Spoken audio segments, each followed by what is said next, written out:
This is the Unit 3 Review Guide answer key for ELR 3.6. In this ELR, your job is to be able to compare and contrast all three of Newton's laws and use them in real life. The biggest key to this one on the test is going to be, can you defend your answer? Oftentimes there's going to be more than one right answer, as long as you're able to defend it well, at least. So before we get into this, let's make sure that we understand what the three laws are. So Newton's first law is the law of inertia, and that's the one that says an object in motion will stay in motion, object in rest will stay in rest, and it's basically the law of mass. Anything that has mass obeys this law. The second law is Newton's third law, so Newton's second law is F equals ma. That's Newton's second law. What that one's talking about is if you want to make an object accelerate at a certain rate, you have to push it with a certain force, and they're directly related to each other. The third law we actually did quite a while ago when we did conservation of momentum. There's a few ways to say this, but the way that most often it's written is that, I'm just going to write out the whole thing. For every action, there is an equal and opposite reaction.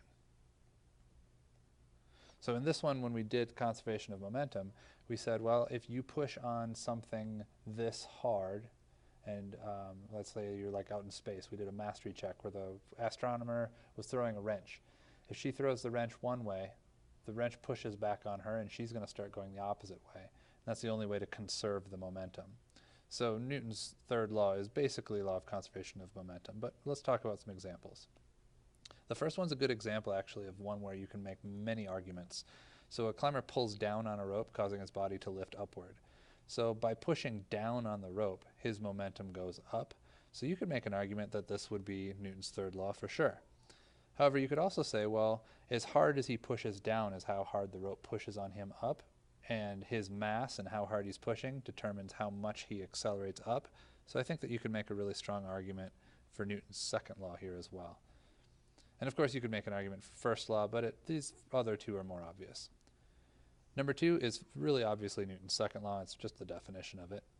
Number three, two bumper cars collide into each other and each car jolts backwards.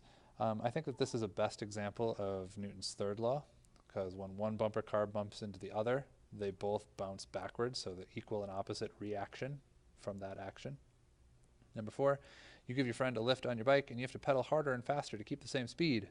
So the law where it talks about if you make the mass way, way heavier and you want to accelerate at the same amount, you're going to have to push harder. That's all about Newton's second law.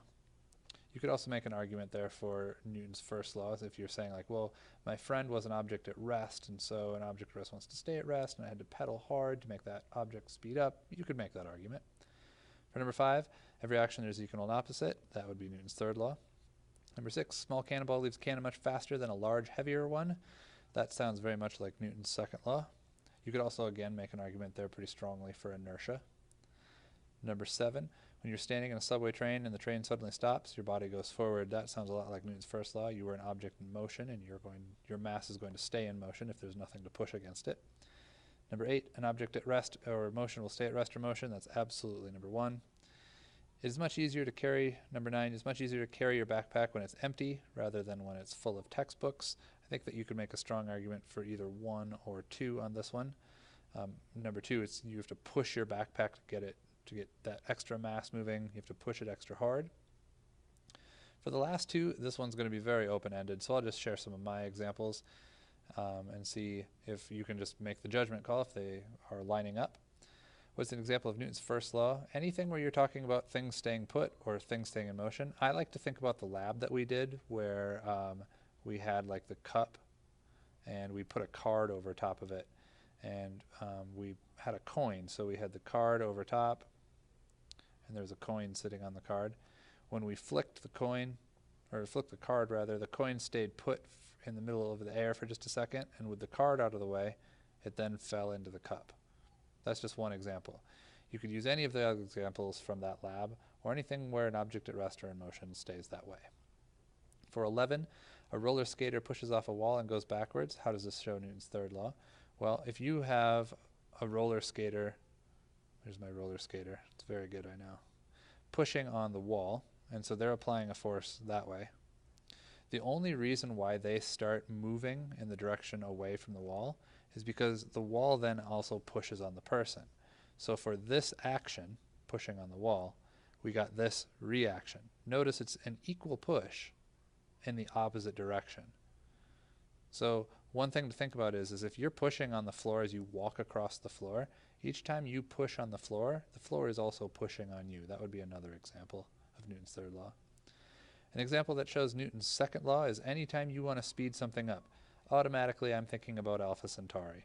So if you have a rocket that you're going to be blasting off into the air, and it has a certain amount of mass, if you load it up with a bunch of extra mass, it's going to take even more push to get that thing to accelerate the same.